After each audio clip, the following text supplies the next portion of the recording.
Túlia. Meu boa tarde aí para todos e todas. Hoje é dia 7 de abril de 2012, sábado.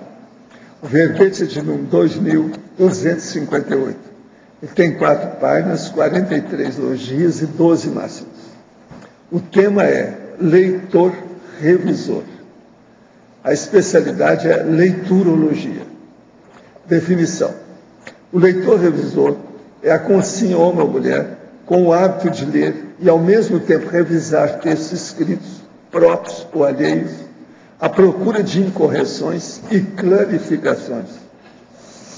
A concentração mental na leitura, a atenção acurada na leitura, a associação de ideias na leitura, o nível de compreensão pessoal do texto lido, as anotações durante a leitura, as clarificações, as melhorias, as ampliações, o surgimento de neo-ideias durante a leitura, a maturação textual. Eu chamo a atenção para alguns itens aqui, o seguinte: a inacabativa textual, que é o princípio positivo, os códigos de marcação revisional, da revisão, o olho clínico revisional, o ciclo leitura, sublinhamento, esquematização e resumo. Isso aqui está tudo escrito aí. O outro é o trinômio, intenção do redator, que é o sentido pretendido. A intenção comunicada no texto, o sentido expresso. E a interpretação do ledor, quer dizer, o leitor, que é o sentido compreendido. Isso aí está tudo aí no processo do trinômio. Isso aí vale a pena pensar, que é coisa mais séria. Agora, na remissiologia dos 15 itens, nós destacamos interleitura parapsicosférica, leitura correta, omnileitura, antagonismo, pesquisa e leitura e reserva de leitura. Agora, a frase enfática: o bom hábito de ler e, ao mesmo tempo, revisar textos escritos próprios ou alheios, à procura de incorreções, expande a capacidade intelectiva e os dicionários cerebrais da consciência lúcida. Você tem o hábito de ler? Também tem o hábito de revisar textos? E ainda, tem o hábito de ler e revisar simultaneamente? Que é o que eu faço. Esse é mais difícil, mais chato. A pessoa tem que estar mais concentrada. Agora, a mega análise aí com o João Paulo. São 20 itens: hábito, melhoria, escrita, aperfeiçoamento, sublinhamento, leiturologia, mental-somatologia, heterocrítica, cosmoética, conformática, grafopensenidade, exaustividade, simultaneidade, bibliofilia, detalhismo, atenção, concentração, correção, clarificação e intelecção. Agora, o verbete, hoje no dicionário, é sobre auto-para-jejunologia. Eu quero lembrar a vocês que não tem nada a ver com fazer jejum de dieta, não é isso, tá? A situação é outra. Então é bom ver o que quer que se passe. Agora, olha bem a conclusão que nós falamos aí. Chama atenção. Agora, questionamento aqui. Leia e veja os vídeos de tudo que encontro sobre a conscienciologia na internet. Tenho colocado em prática o EV. Mas entre ler, entender e praticar, há um abismo de diferença muito grande. Será que faço o EV errado? Será que o bloqueio é tão grande assim? Anseio vivenciar esse estado de graça alcançado por muitos e tenho muita vontade de ajudar os outros. Como devo proceder?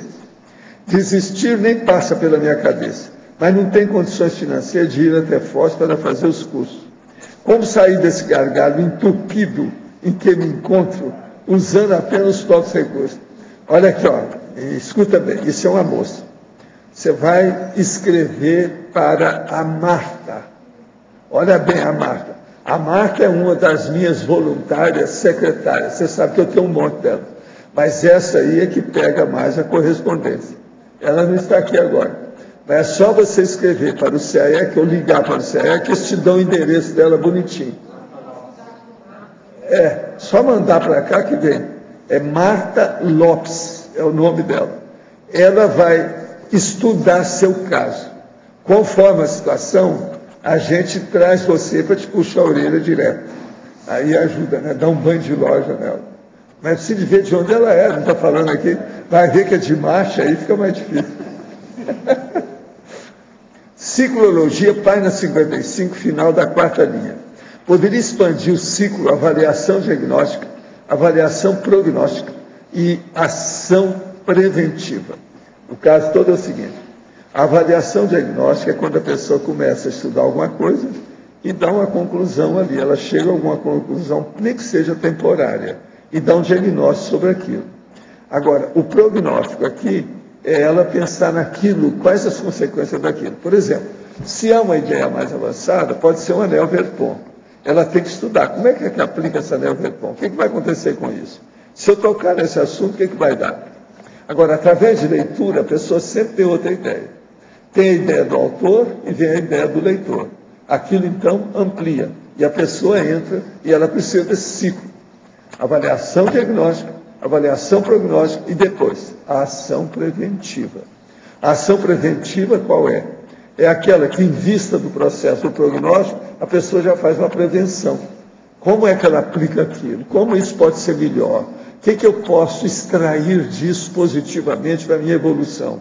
O que eu posso melhorar minha ficha evolutiva com isso? É por aí que vem, aumenta o soma puro. Assisti o filme Nosso Lar e ontem enviei uma pergunta sobre o suicida. Percebi que no filme André Luiz aparece na baratosfera. Como é isso? As pessoas, mesmo depois que dessomam, não podem andar por aí? São transportadas direto para lá? Não tem o poder de ir a qualquer lugar, ou mesmo ficar aqui na Terra? Escuta, você não está sabendo nada mesmo. Eu estou vendo que você é muito jejum. Então vamos entender uma coisa aqui séria. Os afins se atraem. A base toda do convívio é essa lei. Os afins se atraem. Uma pessoa, por exemplo, se ele teve uma vida, mesmo que não for um suicídio por atacado, mas um suicídio lento, ele vai para a baratosfera. Agora, a baratosfera, o que é? É só você pensar na sujeirada que tem nessa dimensão, você vai ver uma filiada da baratosfera. Então, a pessoa sai daqui da baratosfera humana e vai para a baratosfera extrafísica. Então, veja, os afins se atraem, não tem jeito de fugir disso. A liberdade é ela que não faz, o livre-arbítrio é ela que cerceou o livre-arbítrio. Vê o determinismo em cima dela que age naturalmente no holossoma dela. Então, você tem que entender isso. A pessoa não adianta nem ter só boa vontade ou boa intenção. Ela precisa de ter discernimento. Eu tenho boa vontade e boa intenção para arranjar um revólver para aquele cara que quer matar a mulher. O que adianta isso? Eu não tenho discernimento para dizer que essa arma vai criar um homicídio. E eu vou ser comparsa disso. Então, veja, olha a diferença que é entre discernimento. Então, discernir é saber distinguir aquilo que presta daquilo que não presta. Aquilo que é péssimo daquilo que é ótimo. Aquilo que é uma coisa demodê, ultrapassada, antiga, fóssil, daquilo que é novo, daquilo que é o melhor, é o para frentex. Então, esse é o caminho. Vamos entender isso aí. Agora, ó, qualquer coisa seria bom você vir aqui para a gente dar um banho de loja. A turma aqui é boa, em matéria de banho, são especialistas em banho de loja. Fazem até depois, né, a relavagem da história, melhora a pessoa. E você tem que vir para fazer crítica. Nós gostamos de pessoas que sejam heterocríticos, quer dizer, criticam os outros. Porque você criticando a gente tem facilidade e ambiente para fazer crítica sobre você. É o jeito de te ajudar. Esse é o caminho nosso. A criticologia, para nós, é uma bênção. Pensa bem nisso, vai te ajudar nessa situação. Eu não sei de onde ela é, que aqui não está falando.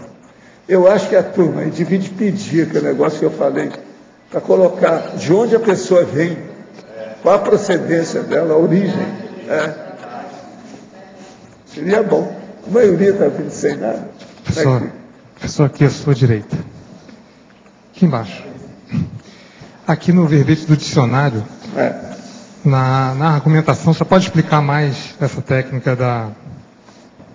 O que é na onirismologia. Onirismologia.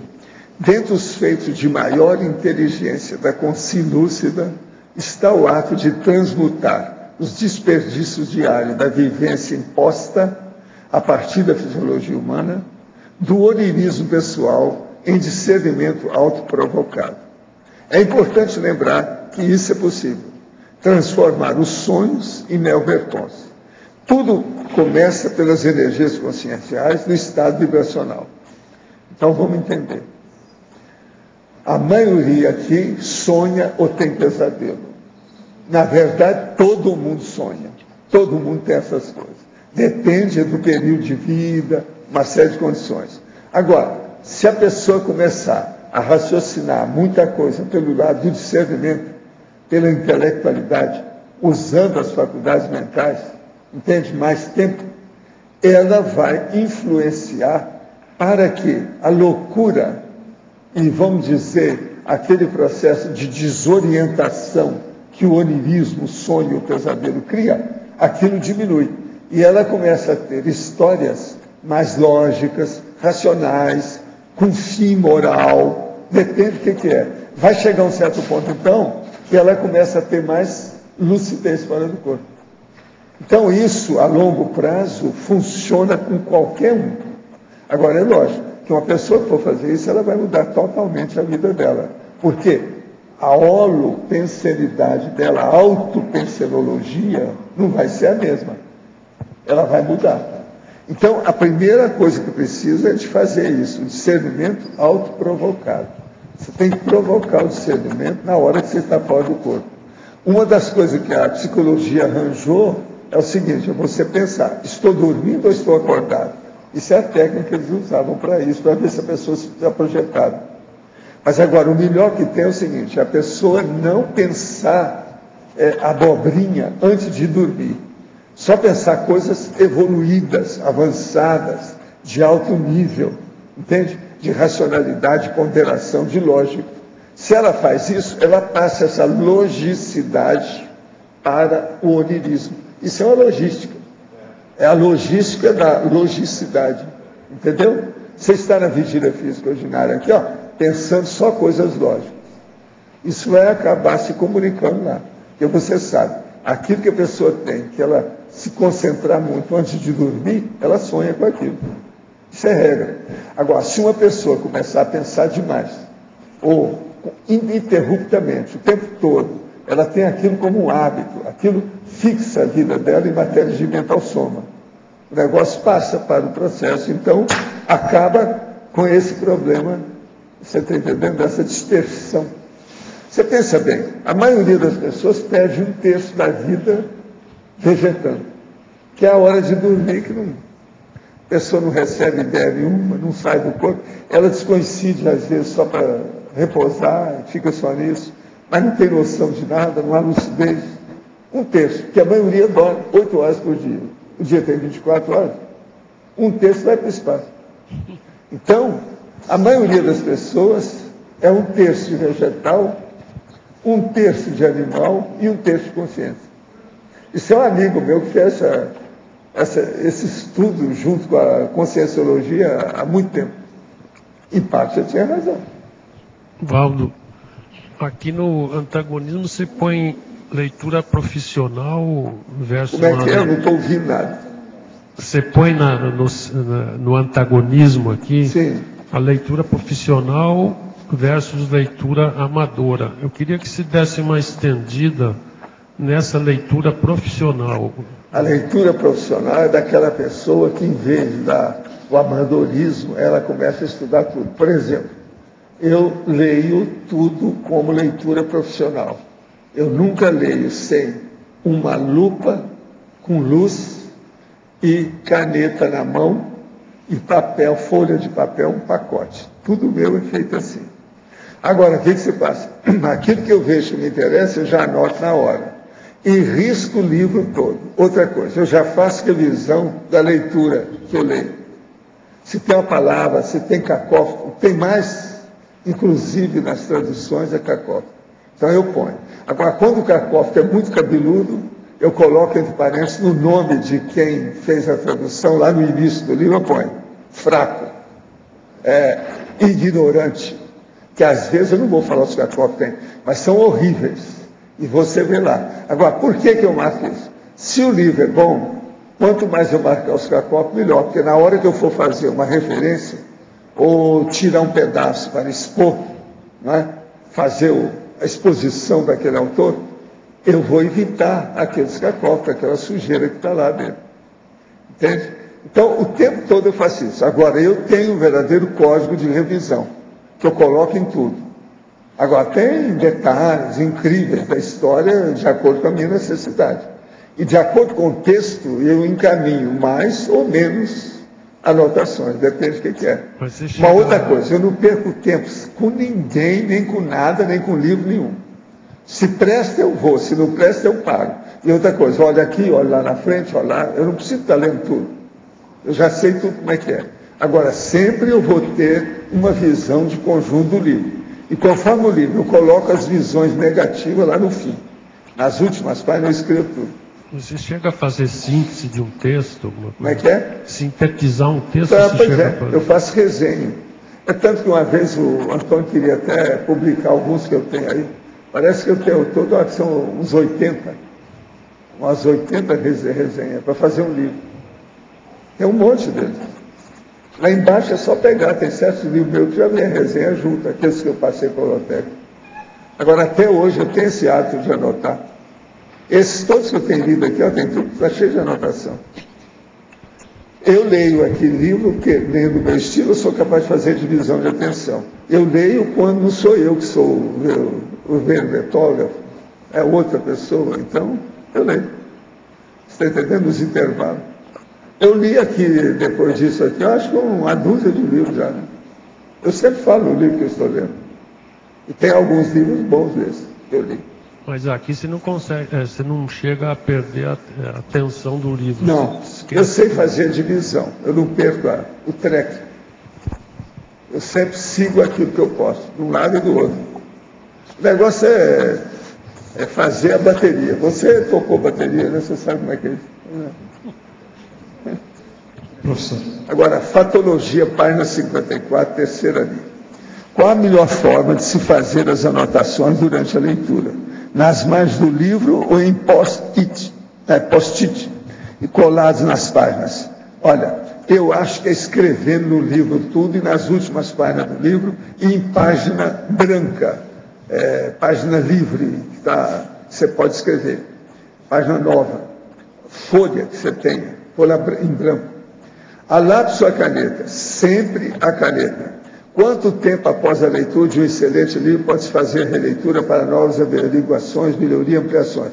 Aí depende. O negócio não é de tempo, é da sua necessidade.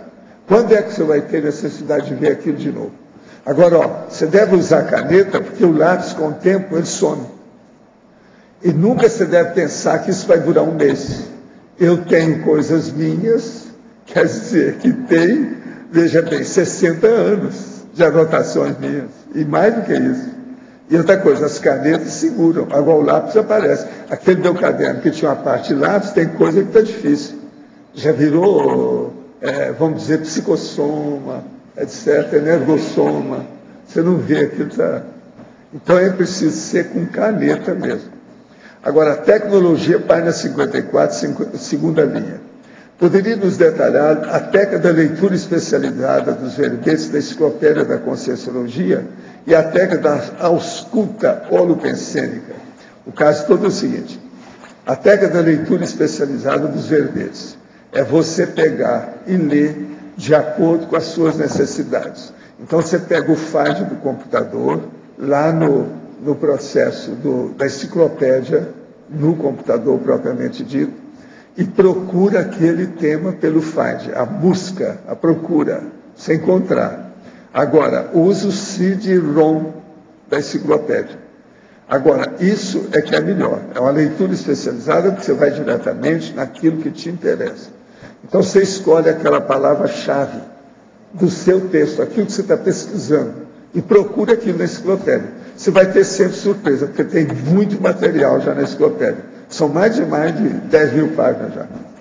A técnica da ausculta holopensênica, o problema todo é o seguinte, é você pesquisar o processo do ambiente e da situação toda junto com a sua leitura e junto com a sua pesquisa.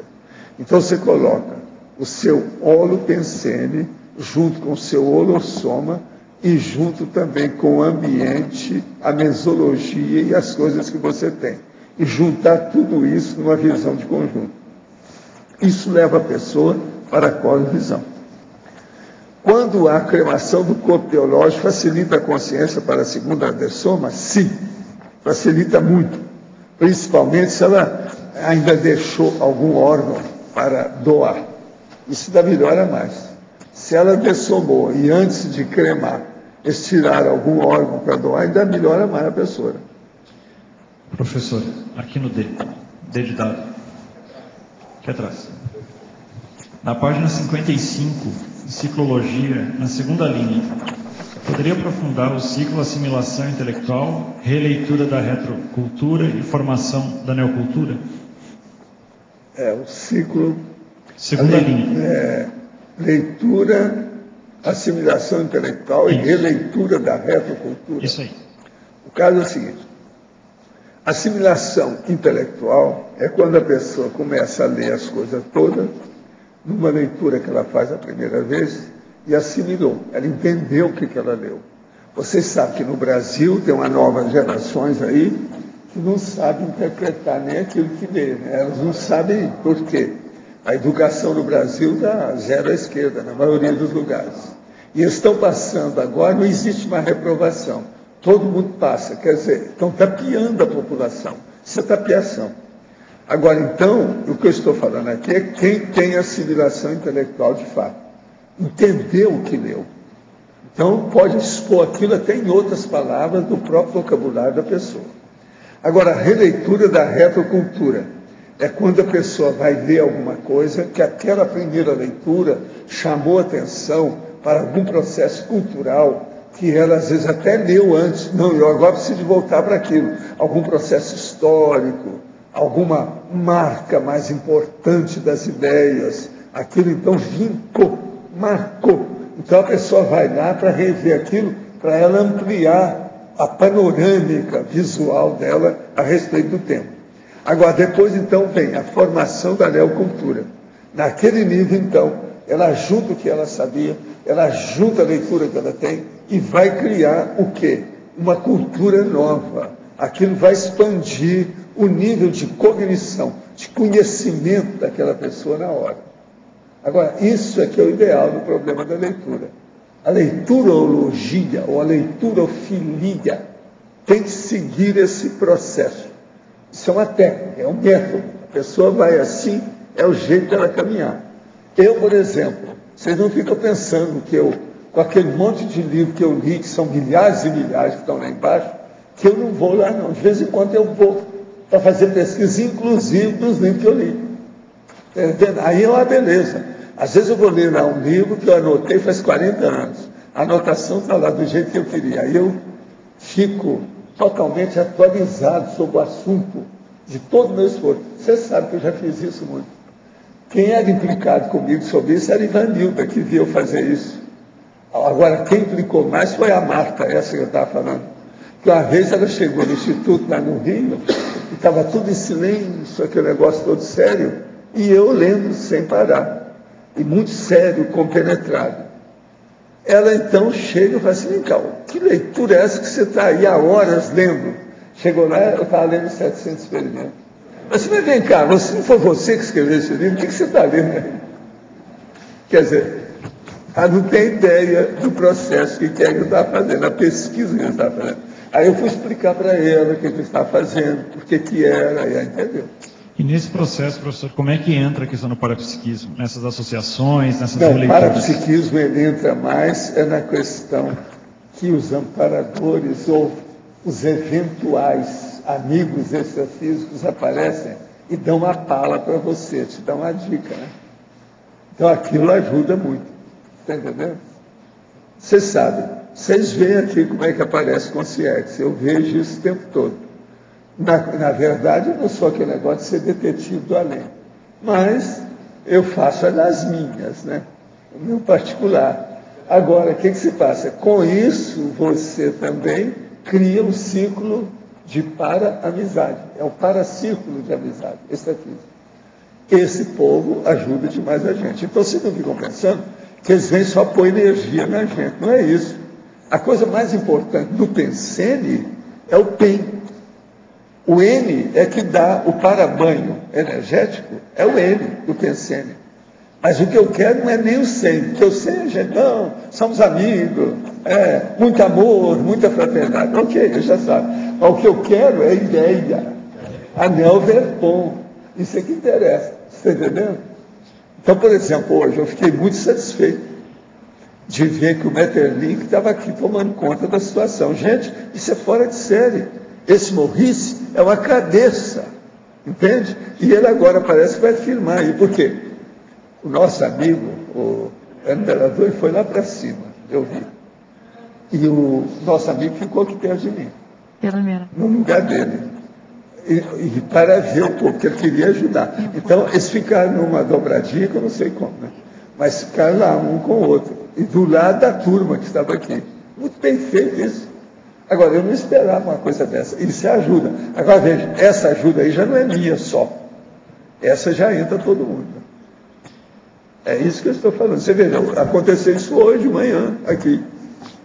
Agora, nesse contexto, professor, como a gente estava de manhã falando de escrita, do livro e tal, como que a gente pode fazer, ou o que a gente pode fazer para aproveitar mais esses insights e esse amparo específico na escrita do livro? No momento que a gente está fazendo pesquisa, no momento que a gente está aqui na tertúlia. Mas é anotar. Eu tenho uma boa memória, mas eu não confio nesse negócio de memória. Eu confio no registro, é na anotação, é o memorando. Isso aqui é a coisa mais séria.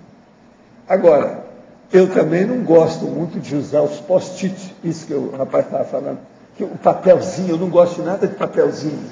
Eu gosto de tudo é folha grande, igual aquela lá. E assim você não perde tanta coisa. Isso é a minha experiência, sempre foi assim. Eu só uso papelzinho quando é dos outros, alguma coisa mais séria, um negócio que pega com os outros. Mas meu estilo é esse, eu não uso isso. Esse não é o caminho, entendeu? Agora, outra coisa, que a gente precisa ter isso aqui, ó. Vocês veem que por todo lado meu tem um monte de folha em branco. Isso aqui importa. É a base de tudo. E outra coisa, eu tenho caixas de caneta.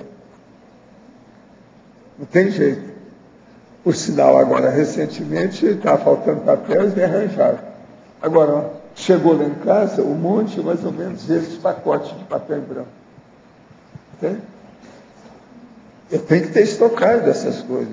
Você não pode, na hora que você está com uma ideia, você vai falhar por falta de material. Eu não concebo isso comigo. Veja bem, eu não concebo. Eu não posso pensar na coisa, nem pensar. Não dá. Agora, eu não passo por isso. Uma caneta acaba, eu já tenho outra. É tanto que eu ando sempre com duas. Mas eu evito de usar essa aqui, porque essa de letrinha fina para assinatura e tal. Eu sempre gosto da outra, que é mais grossa e tal. Você entendeu isso aí tudo? Agora, ó, a enciclopédia já tem muito material sobre o processo de escrita e de leitura. É só procurar. Onde é que está falando escrita e leitura? Você vai ver muita novidade nisso. Tem muita técnica e muito uso, muito instrumento, muito aparelho, processo que vai ser aplicado para fazer o programa de leitura. Agora, ó, eu peguei a Adriana e levei lá no meu escritório para mostrar para ela as minhas listagens, as enumerações. Você viu, né? Você ainda não tinha uma ideia que era daquele tamanho. Né? Ela viu. São dezenas que eu tenho tudo fixado em torno de mim. Eu perguntei para ela se o computador dela era igual ao meu. Ela falou assim, não, eu estou imitando, mas não é igual. Por quê? O meu computador vem por cima e vem por baixo. O dela só tem de lado. Ela não tem o de cima. Então, é um aparelho próprio, é um móvel próprio, junto com o computador. Aquilo é uma mão na roda. Você sabe tudo. Entende? Na hora, porque tem as listagens. Agora, as listagens que eu tenho são mais de 60. Entende? Se você pensar, eu tenho. Se eu vejo uma coisa que me interessa, eu faço a enumeração daquilo. E aquilo eu vou expandindo. Agora, veja, eu confio nisso tudo. Por exemplo, se você chegar lá e falar numa listagem, eu sou capaz de fechar os olhos, concentrar e é capaz de eu falar a listagem inteira para você. Mas eu não confio nisso. Na hora que eu preciso, eu vou lá e consulto. Entende? Sim. Então você acha que para a gente aproveitar melhor esse amparo para a escrita, tem que começar pela preparação. Ainda falta preparar e priorizar para a gente poder receber essas... Mas eu acho que você já deve começar a fazer isso tudo simultaneamente, ao mesmo tempo. Começa a fazer as leituras, já colocando tudo funcionante, tudo funcional, tudo funcionando na hora.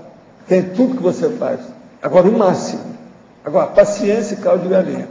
A hora que você passar o gargalo, ou seja, se acostumar um pouco com isso, você vai ficar enrolado, porque isso é uma cachaça. Você não vai deixar mais. Entende? Agora, por quê? Porque você vai ver proveito, resultado, os frutos imediatos. Você vai ver que você cresce em matéria de análise, concentração mental, atenção dividida, associação de ideias, elaboração de ideias, que é a elaboração do pensamento, é a pensalidade. Você vai mudar isso tudo. Isso é um fato. Agora, veja, quando chegar a um certo ponto, isso nós estávamos falando aqui de manhã, você vai fazer por você mesmo, ou seja, o brainstorm. Eu faço brainstorm a respeito das minhas coisas praticamente quase todo dia. Então, por exemplo, se eu deito um pouco, pronto, eu já mudo tudo o meu processo. Eu fixo dentro de alguma coisa e começo a fazer uma reflexão. Agora, se aquilo começa a vir ideia demais, começa a atropelar através de uma avalanche de ideias, eu na mesma hora vou para a mesa e começo a escrever tudo. Agora, por exemplo, às vezes eu tenho tanta ideia que não dá para funcionar. Você está entendendo? Então, o que eu faço? Eu acumulo aquilo. Eu tenho ideia, por exemplo, aí, agora eu sei quando era, porque algumas estão marcadas com a data, mas teve uma época que eu escrevia tudo, na década de 80, tudo com tinta azul, para ficar diferente. Esses, então, que eu guardei, são tudo de tinta azul. Então, tinta azul, quando chega, que eu vou ajudar, aquilo tem mais de 30 anos anotado. Você está entendendo? Agora, eu sei pelo jeito dos papéis de quando é. Com isso, então, eu encaixo tudo ali. Tem uma cronologia dessa história, entende?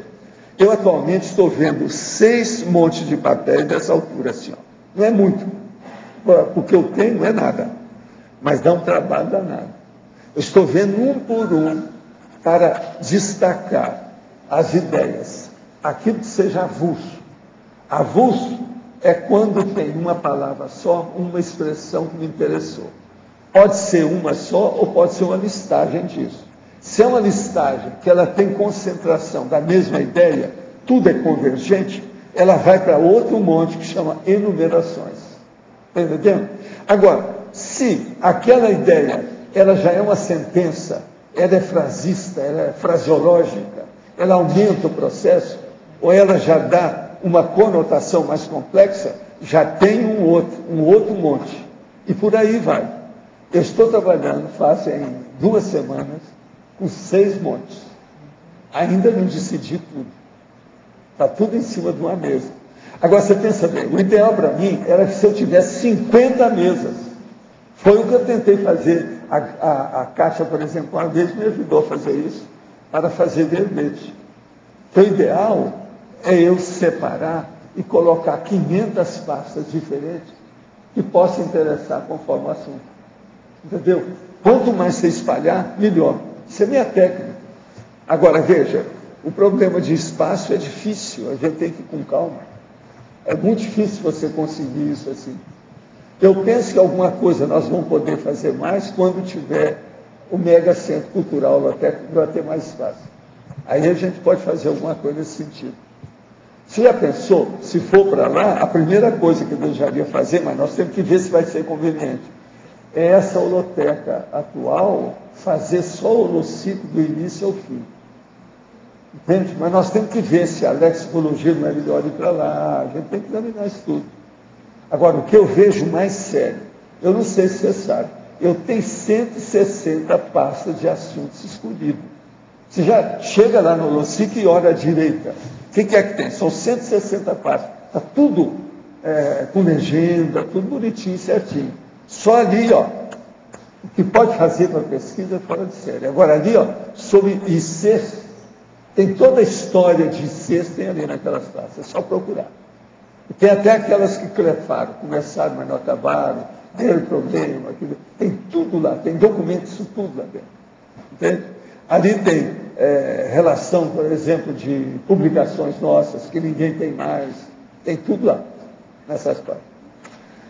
Agora, o que eu vejo é o seguinte, quem pesquisa é colecionador. Não dá para fazer pesquisa sem colecionismo. Agora, esse colecionismo não pode ser, vamos dizer, de capricho de doido. Tem que ser caprichoso com discernimento. Senão não adianta. Então não é colecionar por colecionar. Colecionar de colecionador fanático. Não é nada disso. É vendo o que é o importante. Vendo o que é o essencial. Agora, veja, vai chegar um ponto, quando a pessoa ela pesquisa muito, que ela vai pesquisar tudo e vai colecionar tudo que tem interesse. Não que não tem. Está entendendo?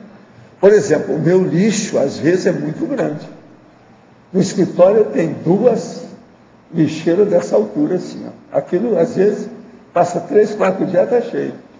Quer dizer, tudo aquilo que não me interessa eu ponho fora, porque senão me confunde. É um perigo, a gente tem que saber. Outra coisa, até livro a gente tem que ter cuidado. Por exemplo, se você começar a pegar e se interessar muito por livro de medicina, mas do século XIX, você vai ficar tudo confuso com o tempo. E se vier te ajudar, vai piorar tudo. Se a gente vai estudar o processo antigo, tem que ver qual o interesse. É uma pesquisa histórica? Agora, se você vai tratar de algum processo cardíaco com um livro de 1900, não dá. Você está entendendo, Guilherme? Então, nós temos que saber selecionar o material que a gente tem. Agora, por exemplo, aqueles livros de medicina antiga, você não joga fora, guarda. Que aquilo serve de pesquisa histórica. Isso é igual aquele caso de dicionário. Os caras vêm e falam assim, mas por que vocês têm tanto dicionário, tem tanta duplicata? Se amanhã precisa de um negócio com data, tem aquele dicionário que tem a data, tem o outro que não tem. Agora, por aquele mais antigo, às vezes, eles mudaram a edição e não consta mais aquilo que tinha naquela primeira, naquela segunda. O ar está cheio disso. Pois é uma loucura. Então, veja, é bom que você tenha tudo que você puder. Entende? Agora, ó, eu vi isso e vi que o negócio é esse mesmo. Se você vai, por exemplo, lá em Washington e vai ver a maior biblioteca do mundo, que é a Biblioteca do Congresso, são vários pavilhões que a biblioteca ocupa, milhões e milhões de tudo que tem lá dentro. Aquilo lá é o meu sonho do horário de consumo. Você está entendendo? A nossa aí o mega centro cultural vai ser uma parte dessa, mas veja, a nossa vai ser melhor que a dele. Por quê? Porque ela é especializada dentro daquilo que nos interessa. Por exemplo, eu via a American Society for Psycho Research, que é a maior dos Estados Unidos na época, sobre parapsicologia, a maior do mundo. E eu era lá de dentro, era sócio, aquele negócio todo, frequentava lá todo ano, aquela coisa toda, isso me olha. Eu ficava então, lambia entende? O negócio, chupava o dedo, para ver os livros que eles tinham. Aí, isso foi no início, lá o que eu conheci. Então, eu fui olhar, eles tinham na ocasião mais ou menos 24 mil obras. Eu falei assim, não, eu vou fazer mais que esse pouco. Isso aí é pouco. Aí eu comecei a mexer em tudo. Mas de uma maneira assim, internacional, né, por atacado. Ia leilão, comprava isso. Ia, por exemplo, uma coisa, um absurdo, quando eu resolvi ir a Chicago, no outskirts, quer dizer, nas cercanias, a periferia de Chicago, e ver as livrarias que havia. Então, um cara me falou, olha, o jeito que você está procurando, seria bom você ir lá. Eu vi livros esquisitíssimos. Assim, e eu gosto mais desses livros esquisitíssimos. Então, nós fomos lá para ver e realmente. Agora, com isso, passaram-se os anos, nos últimos anos eu não tinha mais novidade nenhuma, eu tinha mais livro que a American Society. São esses que estão aí. Aí tem mais livro que lá. Livro que nos interessa, do ponto de vista de fenômeno, aquela coisa toda. Agora, é lógico, muitos desses que nós temos foi tudo na questão das auctions. Leilão, pagando uma nota para aquilo, sabe, concorrendo com um monte de instituições, tudo riquíssima, e a gente vai fazendo força. Agora, era o jeito. Agora, com o tempo, o que eu fiz? Eu fiz a diplomacia, né? Comecei a ficar amigo de todos esses livreiros que tinham no leilão, os auctions. O maior deles era da livraria Thames, que era lá da Califórnia. E ficava lá naquele monte lá que vai para Hollywood, naquele monte se subia perto de Beverly Hills, subia e eles tinham lá. Lá eles não tinham uma livraria, eles tinham estoque deles para fazer os leilões. Então era lá que eu pesquisava. Então eu fiquei amigo deles. Quando você fica amigo, eles te passam o negócio e não tira do leilão. Entendeu? Você compra antes. Então você tem a primeira escolha, que é a coisa mais séria. Foi lá que eu arranjei um monte de coisa também, a livraria Thames. Thames quer dizer o rio da morte, o negócio todo. Que é o que eles queriam, para mostrar o negócio do occult, a coisa oculta. Isso é da Califórnia. Agora, essa é das mais ricas que eu já vi. É essa e uma outra de New York. A de New York fica lá no Rockefeller Center. É uma que é especializada em dicionários. A última vez que eu vi, me interessava muito o dicionário que eles tinham. Uns 4 mil. Hoje nós já temos 6 mil. Quer dizer, então já deve ter diminuído uns 2 ou 3 mil daqueles que eu queria, nós já temos. Entende? Mas lá eles tinham, na ocasião, mais de 4 mil obras, só dicionário, só lexicologia. É uma das maiores que tem nos Estados Unidos. Mas é muito caro. Eu fiz o cálculo, se eu fosse comprar os livros que eu queria com eles, eu fiz o cálculo. Ficava em $1.240.000. Se eu fosse comprar tudo que eu precisava. Aí eu desisti, né? Recuei da história, falei, não, vamos dar um jeito. A Camila me ajudou a fazer um levantamento desses livros todos lá. Síndromologia, página 55. Poderia comentar a síndrome da psicose do revisor. Ah, sim. Isso aí acomete todo mundo que estuda demais. O caso é o seguinte: você está fazendo uma revisão, então você está há horas fazendo aquilo. Daí a pouco você deixou passar um erro. Ok. Passa uns minutos, quando você vê, você deixou passar um segundo. Chega lá pela ação, você está com a psicose. Se você não tiver cuidado, aquilo fica dias daquele jeito. Qualquer revisão que você for fazer, você vai errar. Isso é psicose no revisor. É a hora que o negócio já está estourando na cabeça da pessoa. Porque a revisão tem que olhar muito detalhe, não pode deixar passar nada. Então a psicose do revisor é essa. A hora que você viu que você está cansado, você descansa. Faz outras coisas, vai dormir, dá um jeito. Coma bem, toma banho, faça bastante exercício, toma banho, porque isso desintoxica. Aí a pessoa vem refeita para continuar. A psicose existe e não adianta. Outra coisa, pode ser um texto da pessoa. Se ela começar a errar, ela não pode confiar mais em nada que ela está fazendo, que vai sair tudo errado. Comecei a escrever um livro, o qual servirá para ser lido por mim mesmo em minha próxima existência. Muito bem. Não é biografia, é uma análise da realidade que vivemos. Além disso, colocarei senhas, anagramas e algoritmos para que me reconheça no livro, por ocasião da próxima existência. Muito bom. Devo escrever tudo e só mostrar para alguém no final? Ou tem alguma utilidade mostrar o material antes de ser finalizado? Não, para você escrever coisa boa, sempre é bom outros olhos passar aí uma vista de olhos em cima do seu trabalho, porque vai ver bobagem que você está escrevendo. Agora, veja, é melhor outra pessoa ver essa bobagem, você ver também antes, porque senão depois você já escreveu o livro, já fez muita elaboração em torno daquela ideia, e às vezes ela está totalmente furada. Então sempre é bom que a pessoa ver. Fazer e ver, pensando em fazer estudo ou leitura mais apurada em seguida é apropriado, é lógico. E ver você deve fazer antes, durante e depois de qualquer estudo, sempre vai te ajudar. E a questão da respiração adequada, chamada abdominal, usando mais o diafragma para melhorar a oxigenação do cérebro, isso é bobagem. Não liga para esse negócio que respiração é muita besteira que já usaram isso. Usa o EV, ele é superior a isso. Pense no EV. Professor, sim. Aqui no B, o senhor não chega comentando na fatologia diretamente no leitor revisor aqui, na página 54, o curso heterocrítica de obra útil. O senhor não quis enfatizar muito o curso nesse caso aqui? O que tem? Porque o curso heterocrítica é exatamente isso, né? A leitura... Tem, mas é que nós fomos pôr aqui, tem um monte de coisa que você tem que pôr, um monte de coisa. E a repreendência?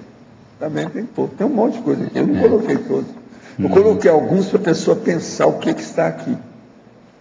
E aquilo que eu falei aqui, ó, o olho clínico revisional, o ciclo leitura, sublinhamento, esquematização e resumo, para chamar a atenção para isso. Olha aqui, eu fiz um verbete de 3 páginas e meia, é de propósito. Outra coisa, você vai ver que não tem aqui muita processo de máximos, não tem, é de propósito.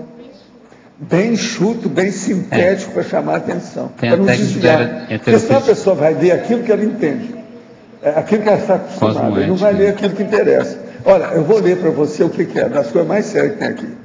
Inacabativa textual, é o princípio, a pessoa tem que entender para ver o que é isso. Os códigos de marcação revisional, o olho clínico revisional, o ciclo, leitura, sublinhamento, esquematização, resumo, é a terceira vez que estou vendo. O trinômio, intenção do redator, sentido pretendido. Intenção comunicada no texto, sentido expresso. Interpretação do ledor, sentido compreendido. Isso aí é das coisas mais sérias que tem aqui. É o jeito de a gente entender isso. Agora, foi feito pouco para ficar só isso, como uma coisa séria, para chamar a atenção. Olha só, a patologia é pequenininha, não tem muito máximo, entende? É de propósito. Esse verbete é dos menores que tem 12 máximos só. Agora é lógico, posso sentar aqui e passar isso para 6 páginas, na bola, mas não interessa. Aí fica tudo diluído lá dentro. Alguns eu fiz assim, mas não são todos. Agora, em matéria de leitor revisor, você veja bem, olha, na remissiologia tem 6 verbetes já publicados sobre leitura. É só a pessoa pegar, está tudo aí. Isso vai ajudar muito a pessoa, porque cada um desses tem um ângulo diferente. Agora, um dos mais sérios que tem aqui é esse aqui, ó. Omni leitura. Esse é terrível. Tudo. O senhor tem um verbete na heterocriticofilia intelectual, né? Pois é. Ah, não, esse é da Adriana.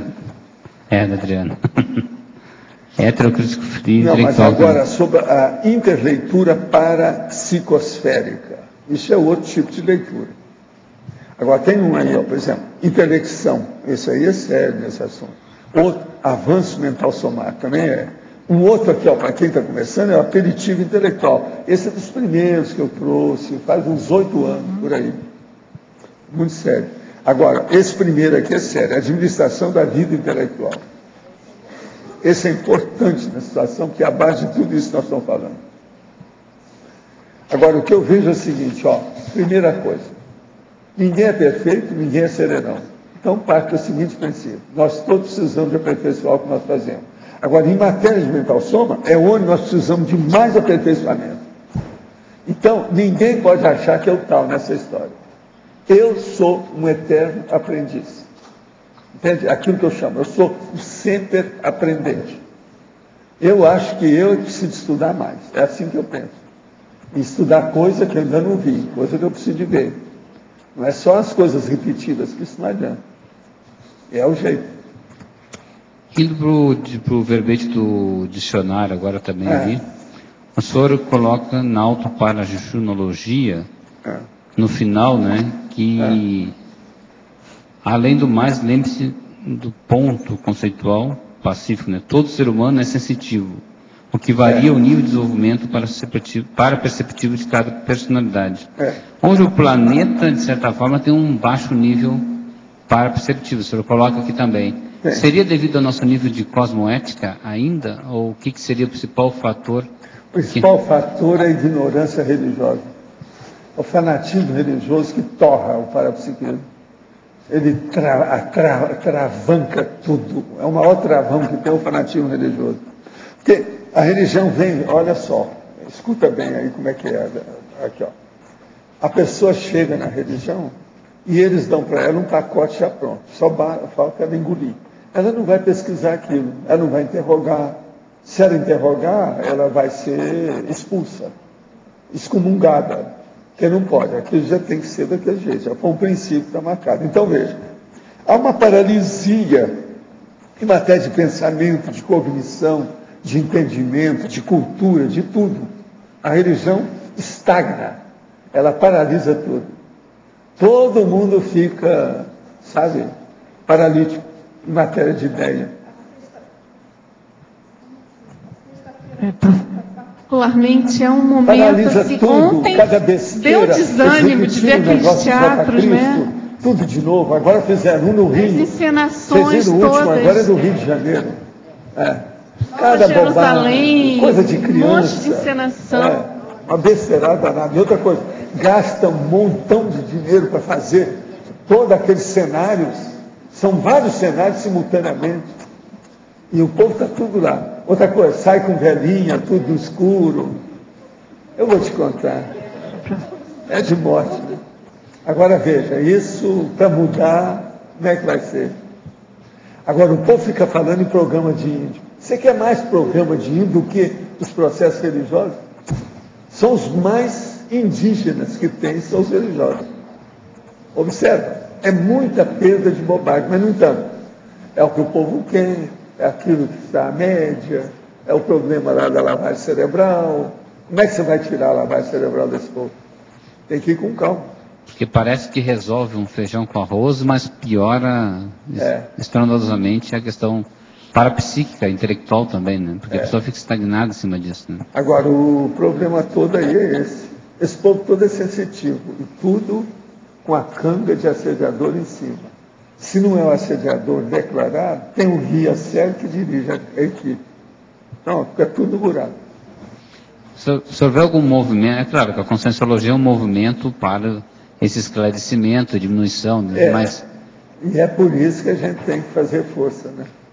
Para superar isso tudo. E é por isso que a gente tem assistência. Se nós não tivéssemos assistência, tudo isso já tinha ido por água abaixo há muito tempo. Porque nós estamos caminhando contra a corrente, né? Falando a verdade que ninguém quer saber. Os que dirigem, os que têm a ditadura, que dominam o resto, eles não querem saber disso, os líderes. De modo algum. Então ficam danados da vida para a gente mostrar. Agora eu chego aqui e falo assim, o pan-judaísmo tem 5 milênios. E tudo bitolado. Os últimos agora, os super-ortodoxos, aqueles ultra-ortodoxos, estão em briga até com a polícia. 5 milênios, não adiantou nada. A violência está com eles do mesmo jeito. Aí vem o outro e fala assim, não, Paulo, mas tem no Oriente, é diferente. Aí nós vamos ver, chega aqueles caras tudo vestidos de vermelho, que são os monges, põe fogo contra o governo por causa do processo. Ele suicida. O que adianta aquela religião que o cara está suicidando? Aí o outro vem e fala assim, não, Valdo, mas no Oriente Médio é melhor. Você vai lá. Nós vamos no Oriente Médio, no Iraque, Afeganistão, Paquistão, vem a gestante bomba com o filho na barriga, vai lá, aquela porção de explosivo explode, mata 16, fere 60. E ela morre. Isso é o fanatismo religioso. Só aí eu estou dando 3 tipos. Tem mais. Se você for olhar, tem mais. É o tempo todo. Viu, Marcelo? Eu estou ajudando ao seu livro. Tá? Porque a religião, ela adentra na política também, né? E toma conta da política. Hoje no Brasil, isso é claro, né? Agora, o que a gente vê é o seguinte. Conserve as suas ideias elevadas e evolutivas, cosmoéticas, assistenciais. Isso você não vai perder nunca. E você sempre vai acertar com isso. Então a pessoa vem, começa a falar, não, eu não tenho tempo para ver essas coisas. Então eu falo justamente isso. Conserve as suas ideias boas, procure ajudar os outros. Esqueça isso. Não entra no conflito do mundo. Se você entrar, é para melhorar o povo que está conflituado lá dentro. Tira aquele povo. Isso que você deve fazer, assistência. Esse é um caminho, é o jeito. O mais, você não vai perder nunca se fizer isso, você vai evoluir. Então não tem jeito da pessoa não evoluir se fizer isso, nós estamos falando. Agora, as técnicas da conscienciologia são mais aperfeiçoadas e permite a pessoa aproveitar mais o tempo, as energias, as oportunidades. E a coisa mais séria que é aquilo que eu falo, as companhias evolutivas, os compassageiros evolutivos. Esse é que nós precisamos de aproveitar. É o que eu faço aproveitando vocês. Sabe como é que é? O máximo. É o jeito. Agora, o problema é intercâmbio ideativo. Isso é que interessa. De ideias que sejam avançadas. Que é o que eu chamo de verpom, aquelas de ponta. É o que interessa. E a verdade, ela é relativa. mas ela está sempre em crescimento. Então a gente não deve ficar preso com a relatividade, nós devemos ficar atentos ao processo da evolução, do crescimento, do desenvolvimento. É o avante. Como é que nós vamos para frente? É o para frente. Professor Val, sim. Aqui, por favor. Eu gostaria de entender essa pergunta que teve aí do Kelly Tertuliano a respeito do livro, enquanto cápsula do tempo. Eu gostaria de entender assim, a pessoa escreve um livro, esse livro vai ter que ser bastante bem divulgado para ela ter acesso, porque se ela ressoma num outro país, como que ela vai ter acesso? Como é que é? Como é que ela pode ter acesso? Porque... Não, a pessoa ela é atraída pelos afins. Se ela vem com uma ideia boa, ela acaba chegando naquelas ideias positivas. Não tem jeito. Tudo que você procurar, você encontra, você vai achar. Isso vem para sua mão. Aquilo que é seu, vem para você. Não tem jeito de fugir. Isso é regra, é do cosmos. Agora, o que se passa? As pessoas escolhem muita coisa ruim. Elas ficam segurando sujeira, você está entendendo? O lodo, a lama, isso não resolve. Tem que ser coisa melhor, de ideias mais avançadas. É aí que tem o erro. Então, por exemplo, a pessoa, às vezes, ela vem com as ideias, vai para um lugar que é negativo, se habitua com aquilo e não sai daquilo. A mesologia toma conta dela. Olha o que está acontecendo com o crack, com os tóxicos, a toxomania. É uma loucura tudo isso. As pessoas ficam tudo doidas, e você vê. Quando estava aquele negócio lá da Cracolândia em São Paulo, você via aqueles pequenos grupos de pessoas que formavam uma multidão no fim. Parecia gente da Idade Média, tudo doido. Tudo virado. E outra coisa, eles começam a deteriorar tudo, ao desleixo da cara, o rosto, a roupa, aquilo que anda, fica tudo, começa a morrer. Só na aparência você já começa a ver. Estudo tóxico. Professor, mas assim, especificamente a obra, o livro que ela fez em outra vida, como ela vai ter esse acesso a esse livro? Não, ela só vai ter acesso se ela tiver interesse, se aquilo vai ser importante para ela. Se não é, ela não vai ter, porque não interessa mais. Eu já vi livro meu que não me interessou. Você está entendendo? Está ultrapassado, superado. Eu já suplantei aquilo. Não dá. O negócio de sobrepujar. Esse é que é o caminho da evolução. Agora, é bacana, é a hora que você vê que você já... Aquilo ficou. É o máximo. Então, eu estou melhor do que eu era. Entendeu? Isso é a prova. Professor Val, continuando aqui só, na fatologia, professor, o senhor poderia ampliar, por favor, na última linha, a maturação textual. A maturação textual. É o que eu estou tentando fazer com o dicionário atualmente. Eu estou trabalhando no dicionário faz uns 6 meses. Agora, o que se passa? Atualmente faltam apenas 49 páginas para eu fazer o primeiro volume que eu previ, articulei e acertei tudo há 6 meses. Entende? Então eu estou chegando já. Já tem 800 e tantas páginas. Agora, o que se passa? Eu agora estou vendo a engrenagem. Como é que está o estilo de todos aqueles verbetes? Os verbetes, ao todo, são 487. Tinha até essa manhã. Então, é preciso ver como é que fica aquilo, se eu vou ler aquilo tudo de uma vez, como é que ficou. Qual o entrosamento de um verbete com o outro? As ideias com o outro. Agora, veja, ele é complexo pelo seguinte, para mim, para quem for ler não é tanto assim, mas para mim é. Por quê? Eu tenho que ver os verbetes que têm o mesmo tema, mas com ângulos diferentes. Para ver se não tem repetição, se a coerência está perfeita. Isso tudo é maturação do texto. Agora, estou olhando os erros que tem, a letra que faltou, alguma coisa, para ver se a estilística está sendo sustentada. Entende? Agora, outra coisa. Eu sabia que eu ia fazer um texto muito complexo e difícil, que não é fácil fazer isso. Então, o que eu fiz? Eu passei a fonte para 12. Em vez de fazer com 10, eu estou 11, eu estou fazendo com 12. Então, é maior. E outra coisa, estou dando mais espaço entre as linhas. Com isso, eu tenho mais visão para ver detalhes. Detalhe da sílaba, da letra, da pontuação, da linha, da frase, da sentença, do parágrafo. Eu vejo muito mais. Então, aquilo fica muito mais claro, límpido, evidente. Entende? Mas agora dá trabalho. Isso é a maturação do texto. Agora, essa maturação, eu já tenho lá mais ou menos 220 itens de mega revisão, que eu estou seguindo aquela orientação que eu estabeleci para mim. Aquilo é draconiano, é um negócio ditatorial. Você está entendendo? Que eu fiz para mim. Eu tenho que olhar aquilo tudo para ver se está de acordo. E não posso escapar daquela raia. Eu tenho que seguir aquele caminho daquele jeito que é. Agora, é o jeito de colocar a coisa mais clara. Por exemplo, aqui, ó, eu posso explicar para vocês umas coisas. Quer ver? Ó, pega aí esse aí, autoparajejunologia. Eu vou te mostrar que todos eles têm alguma coisa que chama atenção naquilo que eu chamo de chamativo.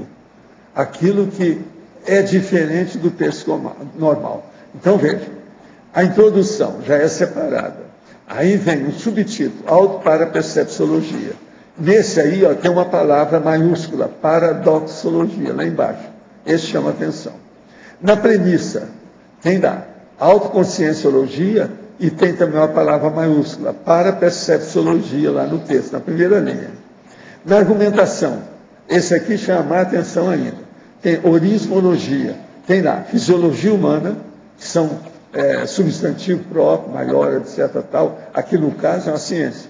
Logo em seguida tem itálico, discernimento autoprovocado. Depois tem energias conscienciais, entre parênteses, EC, estado vibracional, entre parênteses, EV. Tudo isso está chamando a atenção, para a pessoa parar para pensar de propósito. Agora, depois vem conclusão, parajejunologia. Então, a parajejunologia é o geral disso que eu estou falando, que eu estou falando da autoparajejunologia, que é da pessoa. Então, aí vem, na terceira linha está lá, a autoparapercepciologia ainda está apenas engatinhando na Terra? Eu pergunto. Depois eu falo, a parajejunologia multidimensional. Ó, o negócio já ampliou. Logo em seguida eu falo, mãos à obra nos exercícios da parapercepciologia, aqui, agora, já. Através da tariscologia multidimensional, vamos mudar o parapsiquismo da natosfera, doentio, em parapsiquismo interassistencial, homeostático. Ó, só aqui tem 1, 2, 3, 4, 5 temas, ou frases ou expressões chamativas. E na última aí, tem um adendo, desenvolvimentologia. Tem lá um negócio, em itálico. Todo ser humano é sensitivo. Você está entendendo? Estudo. Eu tenho que seguir, estudo a orientação da mega revisão que eu tenho lá, que é a paramatematiologia redacional. Esse aqui é o nome meu, paramatematiologia redacional. Isso é superior ao manual de redações que eu fiz. Tem tudo quanto é detalhe aqui para fixar o problema. Agora, eu, nessa minha maturidade da revisão do texto, eu estou enriquecendo isso aqui. Então, eu estou pondo mais coisa. Por exemplo, aqui, ó, eu dei e expliquei isso tudo para o João.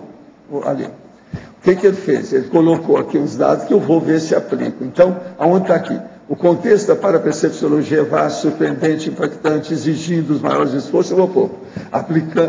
Exigindo a aplicação do binômio, do maior esforço evolutivo da consciência intervencionista. Clareia mais ainda. Então, isso tudo eu vou pôr. E esse lei do maior esforço evolutivo é em itálico, vai chamar a atenção. É uma das coisas que eu vou acrescentar aqui nesse PV. Que o mais nós não achamos erro nenhum aqui. De vez em quando vem certinho, não tem erro nenhum, né? Nem erro de português, não tem nada. Mas eu quero acrescentar o que tem. Já não adianta mais ver erro. O que eu quero agora são acréscimos, aditamentos. E chama achegas. Isso é que interessa. Você entendeu mais ou menos como é que é? Agora, o que eu vejo é o seguinte: qualquer texto que você pegar, você pega uma página escrita, essa página escrita pode ser melhorada, seja qual for, de onde for, de quem for. Não interessa o maior gênio que escreveu, você pode mexer nela. Sempre vai ter mais coisa. Agora, quanto mais olhos ver essa página, mais rica ela vai ficar. Por isso que eu dou muito valor para revisores, para revisão, essa turma toda que trabalha conosco. E outra coisa, eu topo a parada de fazer, de receber qualquer heterocrítica. Eu pondero. Se ela é boa, aceito na hora e põe o negócio a funcionar na hora. Crítica não tem preço, é inavaliável. A gente tem que receber. Mas a maioria não entende isso. A pessoa, por exemplo, ela pensa que ela escreveu e acabou. A água parou, aquilo é para sempre. É para a eternidade. Besteira. Não existe texto eterno. Tá certo? E é isso que nós temos que começar a pensar. Agora, existem os textos que são claros, que ajudam, que clarificam, que informam, e existe aqueles que são confusos. Essa confusão que a gente tem que excluir. Agora, é lógico, o que nós estamos escrevendo tudo é numa base mais técnica, científica, lógica, racional. Isso não é fácil, não é para qualquer um também, não. Agora, eu não estou escrevendo para a população inteira. Estou escrevendo para quem é intermissivista, é o que me interessa. Meu público-alvo são os intermissivistas. Professor. Agora, se chega aqui um intermissivista que seja preguiçoso, esse já está fora mesmo, não tem nada a ver com ele. Mas o dicionário, de certa forma, você está escrevendo de uma maneira mais simples, né? Mais coloquial. Aparentemente simples. Aí é que é o jogo da estilística, né? Aparentemente. Ele é mais complexo que a enciclopédia. Por quê? É como se eu pegasse aqui, ó, uma parte apenas aqui e fiz um verbete, 2, 3 páginas. Uma coisa só. Ele é muito mais complexo. Por quê? Você está entrando em detalhes. Esse detalhe vale a pena pensar. Agora, você vai ver depois, quando sair o primeiro volume, você vai ver. Eu vou te perguntar, como é que é? Onde é que tem mais complexidade? É na enciclopédia ou é no dicionário? Você vai falar assim, não, é no dicionário, mas a gente tem mais facilidade de entendimento. Por quê? Porque eu já não estou fazendo só sentenças com ponto e vírgula, eu estou explicando o que é. Na própria argumentação, quando o senhor fala ali da transformar os sonhos em neoverpons, o senhor já está colocando ali uma técnica, só que não detalha ela, né? Não, mas técnica é o que tem mais também. No dicionário está cheio de técnica. Inclusive tem uma série de dados que eu não tenho na enciclopédia. Tem muita coisa que não tem na enciclopédia. Só aprofundando um pouco essa própria técnica. Tem muitas ideias e palavras e sentenças e expressões compostas que não tem também na enciclopédia. O dicionário vai ter isso tudo. Então, nesse caso aqui, o senhor recomenda, de certa forma, que a gente pesquise um pouco antes de dormir. Você pesquisar para poder transformar esses sonhos em verpons, né? E esse tempo, o senhor daria um tempo de 2 horas, 1 hora? Qual é o tempo que o senhor daria? O mesmo tempo? Não, atualmente eu vou te contar. Cada página do dicionário eu gasto 1 hora, no mínimo. Uma página, 1 hora. Agora veja, não parece, né? Olha só uma página. Outra coisa, essa página que está só isso aqui, eu gastei 1 hora. Né? Você tem que contar desse jeito. Para equilibrar, é a média. A média é 1 hora. Então, por exemplo, um verbete que eu escrevo o máximo no dicionário são 3 páginas. Eu gastei no mínimo 3 horas para fazer aquilo. Então... Agora, você vai falar assim, mas como? Por que você gasta? Porque eu olho tudo, antes, depois, durante, o pingo do i, etc, tal, tudo que tem. E mesmo assim ainda sai erro de vez em quando. Então, um horário bom para pesquisar, pelo menos nem que seja 1 ou 2 horas, antes de dormir, então, você para poder concentrar. Não, antes de dormir não, é depois que você acordou. Outra coisa, lava o rosto, come alguma coisa, faz xixi e vai livre, a cabeça livre, depois do 3º sono. Esse aqui é o melhor horário. Eu faço isso, ontem eu fui dormir às 8 horas da noite. É tanto que o Stein estava lá trabalhando, o Gustavo, com o computador, com a Graça, eu falei assim, boa noite para vocês. E fui dormir às 8 horas.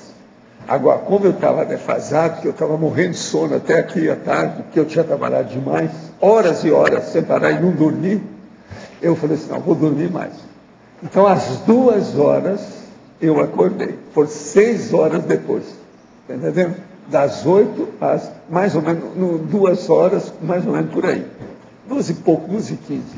Eu sei que eu dormi 6 horas, você está entendendo? E comecei a trabalhar com as coisas. Primeira coisa, fiz as revisões. Aí eu comecei a pensar em você e o Antônio. Eu falei assim, não, eu preciso de bater umas palmadas para aqueles dois, porque esse trabalho que eles estão fazendo, eles têm uma paciência, vocês dois, eu que tenho mais paciência aqui, não sou eu, é vocês. Por quê? Olhar aqueles detalhes todos não é fácil. Agora, eu fiz a revisão em 2 horas e 40 minutos, os 10. E do jeito que você falou, o último é que deu mais trabalho. Mas tinha uns 2 antes que tinha demais. Agora eu olhava aquelas marcas de vocês e falava assim, não posso desistir. Eu tenho que acabar com isso. Agora eu comecei a fazer, 5 eu parei. Parei, tomei água, aí eu fui olhar o horário e falei assim, não, está na hora do meu desjejum para tomar meus remédios. Então fui lá, tomei o remédio, aquela coisa toda, voltei tudo, de novo, tudo. Fiz os outros 5. Tanto que ele já vai passar lá, a situação toda. Mas agora, por exemplo, eu gosto de fazer revisão. Mas quando a revisão é muito assim, primariazinha, como acontece, é uma bobagem, né, para a gente. Você lucra pouco com aquilo. Não tem muita coisa. É só acrescentar. Você está dando, porque não tem nada para você receber. Então é um trabalho gratuito. Não tem jeito. Tudo é. Agora, eu trabalhei só nisso aí por 2 horas e 40 minutos. Eu lembro direitinho. Eu marquei no relógio. Né? Então, antes de dormir, aquele maior relaxe pré-projetivo, então. Não, agora o processo de dormir. Vamos entender. Você levantou, então, como é o meu caso, eu levanto lá pela madrugada, trabalho até quando o dia está amanhecendo.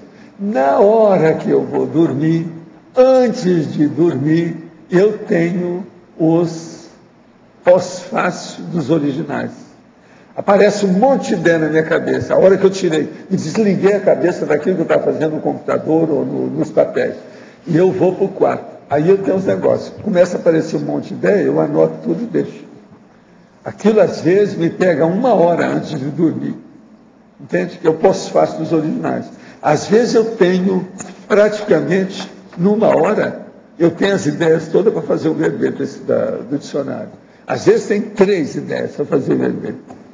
Tudo é depois, que é a hora que esfriou o processo, sabe como é que é? Isso é que eu chamo pós-fácil dos originais. Eu acho que todo mundo que trabalha intelectualmente deve usar isso aí. Mas é preciso de muito método, muita, vamos dizer, disciplina, porque senão a pessoa fica cansada, ela não quer saber. Ela senta lá, daí a pouco ela está dormindo. Eu não sou assim, não. Eu controlo tudo. Faço uma força danada. Agora, se eu tiver que dormir, é só eu virar para um lado, eu durmo. Eu sei a hora e o modo. O problema é o cara não ficar tão empolgado que não durma depois, né? Não, empolgação você não pode ter nunca. Isso é que chama entusiasmo. Entusiasmo é bobagem, você joga você no buraco. Você tem que estar atilado para o que deve é. Tudo é importante. Fica de olho.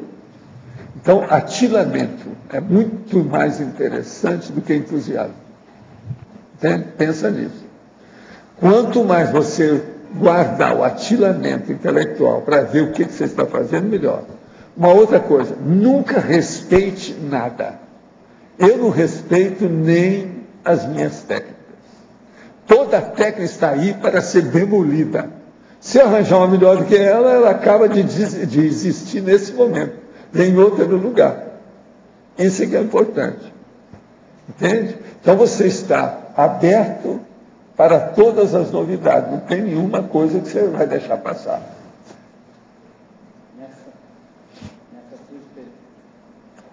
Nessa sua experiência, chega a vir alguma ideia durante a projeção também, professor? Não, por todo lado eu tenho ideia. Até no banheiro. Banheiro é um dos lugares que eu escrevo também. Todo lado que eu vou. Eu escrevo na sala de jantar, tudo tem coisa minha, tem dicionário. Eu tenho dicionário nesse lugar todo. Tem no quarto, tem no escritório, tem lá embaixo, lá onde eu escrevo. E tem aqui. Aqui também. Eu atualmente tenho exatamente 5 lugares que eu redijo as coisas. Holociclo, tertuliário junto com o meu camarim, a sala de jantar lá de casa, o meu banheiro, o grandão, sabe? E o meu escritório. Só aí são 5. Agora, onde eu tenho mais material são nos armários do holociclo. Mas onde eu tenho mais material em vigor, corrente, aquele que está quente, é no meu escritório. No meu escritório eu tenho uma série de armários também, né? você sabe. Ao todo lá, parece que são, deixa eu ver, 1, 3, 6, são 7, 8, uns 10 armários eu tenho no meu escritório. Armário pequeno e grande. Tudo de material. Essas pilhas que o senhor disse que vai gerando, elas são classificadas taxonomicamente ou Não, é por são importância? classificadas pelo conteúdo. Entende? Agora, eu tenho que pegar aqueles dados e vou juntando o que interessa para ficar tudo de acordo.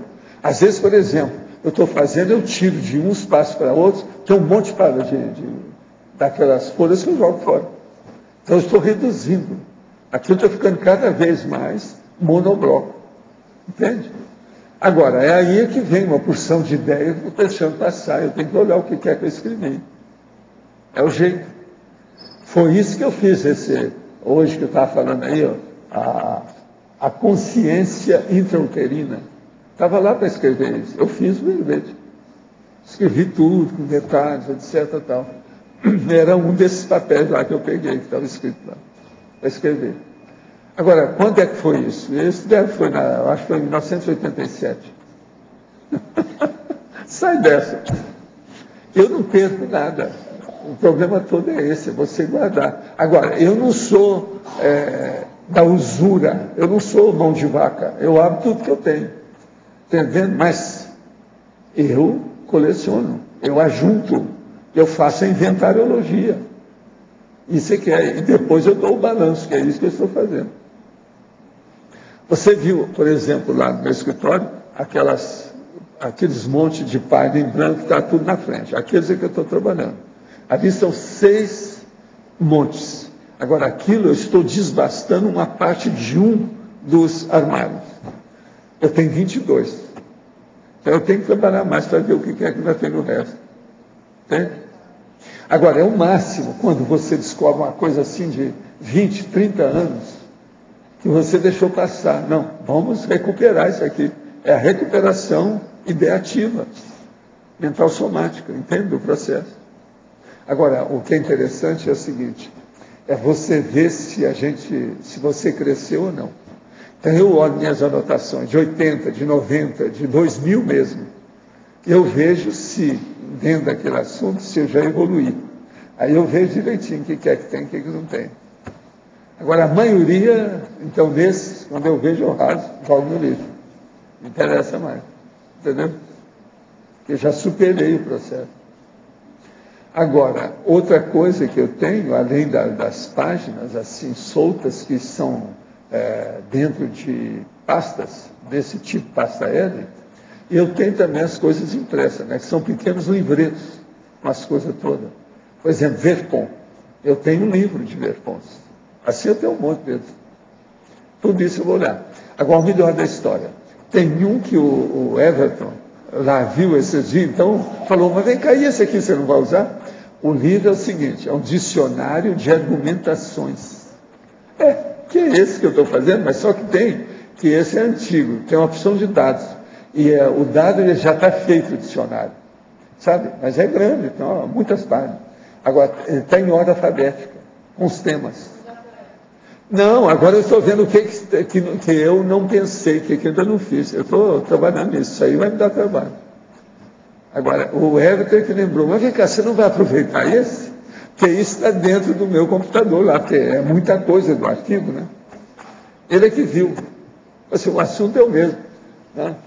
Agora, quantas páginas são aquele lá? É um monte. É esse? Ele é que descobriu lá, falou para mim.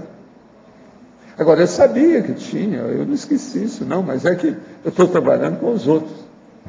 Você sabe, quando a gente está fazendo um negócio original, você pega aquilo que seja mais à mão e que dá mais efeito, que dá mais resultado imediatamente. Se tem um negócio que é mais antigo, não, isso vamos com calma, porque é antigo. Não. Está entendendo? Eu não dou tanto valor, não é o imediato. Agora, a gente acaba chegando lá, né? Como eu estou fazendo agora. Agora, conclusão de tudo isso que eu estou falando, que é o que você tem que colocar dentro na cabeça. Tudo é lucro. Vai daí, põe aí. Tudo é lucro. E vê se me entende o que eu estou falando. Tudo que eu te falei é lucro. Tudo é lucro. Tudo que você fizer, seja leitura, seja escrita, seja você guardou um recorte, guardou uma revista, guardou um jornal, guardou um livro, guardou uma enciclopédia, tudo tem que ser lucro para você. Isso tem que render intelectualmente. É aí que vem o cosmodrama, que vem a lexicologia, a enciclopediologia, a holoteca. Você vai entender tudo. Agora, veja, essa minha ideia, eu não mudo com isso. Aos 14 anos eu já tinha essa ideia. 14 anos. Então, conclusão, faz 66 anos que eu tenho essa ideia. Por isso tem tanta coisa guardada. Agora, veja, a maioria dos intelectuais que fizeram obra mais extensa, todo mundo teve alguma técnica nesse sentido. Mesmo na época dos papiros, que eu já fiz isso na época dos papiros.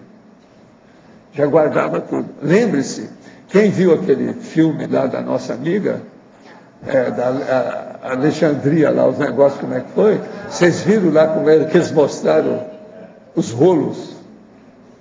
Tudo é da época da gente. Aqui muitos de vocês já escreveram. Vocês querem, eu dou um exemplo entre vocês de um que eu tenho certeza que escreveu. Quer que eu fale? Marcelo. Marcelo, você está até por aqui, ó, com isso. Todos aqueles corredores frios e úmidos, tudo escuro, com aquelas arcadas assim, ó, você é daquele povo lá. Convento de um troço, de outro. O cara, para chegar no século XX, ele ainda foi para o convento. Pensa bem quanto tempo ele não está enrolado com isso. Agora, é justamente o caso dele. Enrolado no papiro. Está entendendo? Você é tipo da história. Agora, o problema todo é esse. A lucidez dele é muito grande com essas coisas todas. Só juntando as contas, você citou a questão lá da Hipácia, Ágora, aquele filme Ágora. Ele teria relação com aquele momento histórico? Lá não, mostra... Ele não, ele é de outra linha. Aquele lá, eles são muito guerreiros. O Marcelo não é disso. Você olha o temperamento dele, ele é todo de paz. Marcelo é um cara que não tem... Os conflitos dele, ele sabe tirar de letra, na maioria deles. Eu vi isso, porque nós conversamos demais. Eu estou acompanhando ele esse tempo todo. Ele é mais ou menos o meu estilo. Você está entendendo? A anticonflitividade nele é íncita. Às vezes ele nem pensa. O negócio é tão instintual nele que ele nem pensa. Então, o processo dele era mais de problema de recato mental somático. Então, ele deve ter trabalhado com essas coisas todas. Pode ser até que ele trabalhou no Oriente, com esse povo todo, porque a maioria que passou por lá. Mas tudo assim, é o negócio do lá dentro, ponderando, pensando, vendo as coisas. Agora, eu acho que ele mexeu com leis. Eu tenho até desconfiança que ele é dos caras que mexeram comigo lá. Do Papiliano? Eu penso que ele é dessa turma. Você está entendendo? Mas eu não tenho lembrança disso. Eu já tentei ver se fisgava, porque eu lembro de uns episódios. Mas não dá para... Eu não tive certeza disso. Mas eu acho que ele é dessa turma também. Agora, aqui tem mais gente. Aqui tem alguns que a gente precisa de estudar com calma. É preciso ver o que é que eles vão dar. Agora... São esses que pintam mais aí, ó. Essa turma. Por exemplo, o Zaslavski, o Tiago, aquele nosso menino aí, que é dele, o Antônio. Ele não tem hoje. Antônio Gurgel. Esse aí. Um outro que eu tinha certeza, porque esse eu vi quando a mãe me apresentou ele pequenininho, é aquele cara lá do Nordeste, mas esse eu não sei o que aconteceu com ele. O Igor, esse eu não sei o que deu com ele. Tinha um outro que apareceu no Instituto também, esse eu vi que era. É um que fez o desenho como seria o negócio do CIEC, o edifício. Ele tinha um nome de espírita lá, um negócio todo na ocasião. Mas esse sumiu, eu não sei dele o que aconteceu. Agora, eu penso que esses caras ainda vão aparecer aqui. Porque eles estão eles estão por aqui, saturados com esse processo de Heuberg. Então, eles não vão poder fugir disso. Mas esses nomes que você relacionou, o Zaslavski, o Tiago, o Antônio Gurgel e o Igor, eles seriam o quê? Dentro do mesmo grupo dele lá ou do Papiliano? Gente diferente. Por exemplo, o Zaslavski aí, Tudo indica que ele é igual o caso lá daquele meu amigo lá de New York. Está envolvido com o processo do pan-judaísmo. Então é aquele negócio, como é que é? Ascalá. Ascalá. O nome é Ascalá, com H. Você viu o que é aí? Ascalá? Você chegou a ver o que é? É o Ascalá. Esse povo está tudo misturado com Ascalá, que é iluminismo pan-judaico. Isso é um fato. Agora, ó, esse negócio do Ascalá, eu já estudei isso em vidas anteriores. Negócio de judeu. Você sabe, eu fui judeu nessa história. Então, o Ascalá eu sei, que é um negócio que o Nisquier estudou. Mas agora a gente vê direitinho que ele é jejum. Ele que escreveu o livro Arnaldo Nisquier. Ele não é do métier. Você vê logo. É igualzinho aquele negócio da Shirley MacLaine falar de... Você vê que não é do métier. O senhor comentou que o senhor tem uma hipótese... Desculpa. De que o Marcelo poderia ter sido da época do Papiniano, é isso que você estava falando. E a partir de quê? Quais características dele que o senhor levanta essa hipótese? A argumentação dele é do nosso povo. Ele aprendeu com a gente, só pode ser. O jeito dele, ponderação, a situação. Eu via as defesas que ele fez nas apresentações do livro. Você fala a fundamentação do argumento. Aí eu comecei a mexer, eles me deram a ideia, não, ó, ele pode ser da turma, preciso de ver quem é, mas não dá para saber direitinho, mas eu desconfio. Você mexeu com o direito. Você dentro de você admite isso? Sim. E para escrever esse livro, eu utilizei toda essa experiência aí de monastério a meu favor. Mês que vem, mês próximo, a Scriptor, a Uniscom vai lançar a 3ª edição da Scriptor. Eu estou explicando lá como é que eu fiz isso. Estou fazendo isso para ajudar o pessoal a utilizar cada aporte que as pessoas têm a seu favor. O monastério dele equivale àquele negócio que eu tive, uma retrocognição que eu estava escrevendo na mesa. Pedra, é aquilo. Na pedra. Então, na pedra, você fica isolado. Agora, ele é dessa turma. Entende? Possivelmente ele passou com os processos lá da época da Grécia, nessa área do negócio. Porque os afins se atraem, não tem jeito de você mudar. A coisa vai. Temperamento você não muda de uma hora para outra. Agora, para ter o temperamento dele do jeito que ele é, você pensou quantas vidas já não tem para chegar nele? Esse é o meu caso, é o Zéfiro. Agora, pelo que eu entendi, tem duas variáveis aí que o senhor colocou. Um é a questão do temperamento da pessoa, né? Do temperamento mais tranquilo, da anticonflitividade, e tem a condição da estilística, que o senhor falou da maneira como ele apresenta os argumentos, da fundamentação do argumento, da forma como ele coloca. Então, seriam duas características que a gente poderia pensar do povo lá do direito, do Papiniano. Tem gente que a gente não pode estar falando muito, né? Eu não falo muita coisa, nem da Rosa, nem dessa aqui. Porque são mulheres, né? Então, a gente fica... A consciência não tem sexo, né? Por isso que eu falo a maioria dos negócios, eu falo sobre homem. Você está entendendo como é que é? É de propósito. Agora, o problema todo é o seguinte, nós estamos cheios de pessoas geniais aqui dentro. O que falta é esse povo florescer. E esse florescimento não é o do Martim, não, tá? É o florescimento intermissivista. Não é da psicologia. Não é, não. Você citou o caso do Zaslavski e do Marcelo. Quando que você entrou, porque são duas linhas diferentes, quando que você entrou nesse processo? Quando é que eles saíram? De lá e entraram no seu processo. Perguntar, quando é que eles entraram nela? Isso. Agora, você vai perguntar para mim, quando é que você passou por lá? Que eu passei nesse lugar todo. Pois é, mas qual que é o link? Aonde que foi que você conseguiu pegar a gente de tanta linha? Mas no caso do Marcelo, eu precisava de ver. Eu vi que tinha alguma coisa, porque o nosso amigo dele lá é meu conhecido. Cardeal. Que não é cardeal, coisa nenhuma, porque o cara foi também papa. A verdade é essa, eu cheguei a te falar, né? Na ocasião. É ex-papa. E não é o papiniano, não, é outra coisa, papa da igreja. Você está entendendo? É outro tipo de papá, ou de papa. Né? Papado é outro. Tem que ver. Hein? Não foi ele, não. O negócio dele foi outra coisa. Eu vi os negócios dele diferentes. Agora, aqui eu já vi muitos de vocês. Agora, esses que estão aparecendo mais claro é que eu estou falando mais. Você está entendendo? Mas tem mais gente aqui. Agora, veja, Se você for numa universidade, você vai ver um monte de gente que passou por essas coisas todas. Mas a maioria está um pouco anulado dentro daquele holopensene estagnante. Você está entendendo? Acomodou. Não sai disso. Se acomoda, que é uma pena. Entende? Mesmo aqui, ó, quanta gente chega e vai embora. A estagnação é uma doença terrível. Ela pega qualquer um desprevenido aí, o negócio piora. Não é certo? Não é bom. Agora, por exemplo, a capacidade, por exemplo, da Adriana, do Antônio Pitaguari, a capacidade que eles têm de elaboração, de redação, por exemplo, redacional. Isso não é de hoje.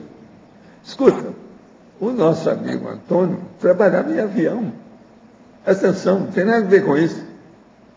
Então, veja, é uma porção de talentos que estão aí escondidos, que a pessoa não está usando, que ela não chegou a identificar. Aquilo está ocioso para ela, nesse corpo, nessa vida. Isso é terrível você pensar numa coisa dessa. Agora, o que eu tenho feito é recapturar esse povo. Entende? Por exemplo, a nossa amiga lá, ó, ela trabalhava mais com o negócio de livraria. Agora aqui ela já está trabalhando com a escrita, já mudou. Isso tudo é a gente, ó, nós estamos fazendo isso com ela. Ó. É verdade ou não é? Esse é o caminho, é o que a gente está tentando encaminhar a pessoa para ela frutificar mais. Uma pessoa que está dando só, em cada safra, está dando 2 frutas. A gente quer que ela dê 200. Esse é que é o ideal, em cada safra. É igual uma árvore. Então, o que nós colocamos aqui é processos naturais, adubos naturais para o mental soma. É o que nós fizemos hoje, a reunião de hoje foi isso. Adubo mental somático. Agora, Valdo, o que pode ser feito para que esses talentos deixem de ser ociosos e a gente possa mais Tem no grupo? Tem que começar, em primeiro lugar, a escrever, porque a escrita é que exige mais. Você sabe, já se falou muito, e você vai estudar qualquer coisa escrita que eles falam isso para você. A comunicação mais séria que tem é a voz, é a fala, é o diálogo. Mas o que fica é a escrita. Então, o negócio rodou, falar, sua palavra o vento leva e fica por isso. Já agora, o que você escreveu, fica. Por isso que eu dou tanto valor para o processo da escrita. Então, a primeira coisa que a gente tem que fazer é dar um jeito de fazer a convergência de todos esses talentos para a escrita. Não interessa se ele é operário, se ele é juiz, se ele é advogado, se ele é, por exemplo, aí, só da internet, não interessa se ele é artista. Olha aqui, esse cara era artista. Eu estou recuperando esse sujeito com o negócio dele. Veja, ele é um exemplo disso. E ele é uma fera. Mostra aí como é que é a arte dele, como é que ele é artista. Totalmente artista. Mostra a listagem da sua mega análise de hoje. Onde é que está? Tira aí para mim. Vamos comparar com a minha. Você vai ver como é que ele é artista. Ele arranja uma caneta que é pincel. Ele não faz igual eu sou. Olha lá como é que é a letra dele. Olha lá, veja bem. Olha a minha, ó. A dele é toda certinha, porque é artística. Ele está fazendo com instrumento adequado de pintor. Eu não, estou fazendo com a normal. Esse é o artista. Agora, ó, ele é assim nas coisas todas que ele faz. A gente vê direitinho. Então, Amago é o protótipo dele como ginossoma. É a mesma coisa. É recuperação. Você está entendendo? É o processo da arte, do um e do outro. Aí vocês estão começando a entender como é que é.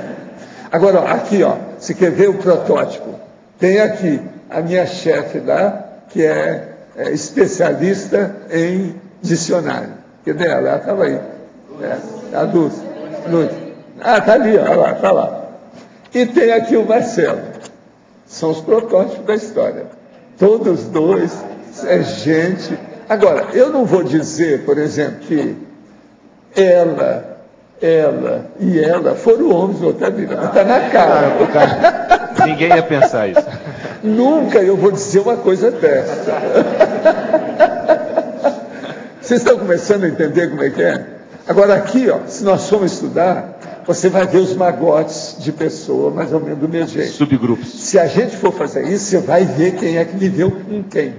Em matéria de profissionalmente que eu estou falando. Não é viver como dupla, mas profissionalmente. Nós vamos ver um monte de gente, tudo junto. Isso aí são as especialidades, Valdeir. As especialidades que vão unir as especialidades que vão mostrar o processo retrocognitivo grupal da seriexologia dessa turma. Agora, Valdo, eu queria só entender uma coisa, pegando no ciclo multiexistencial, se o Marcelo me permitir.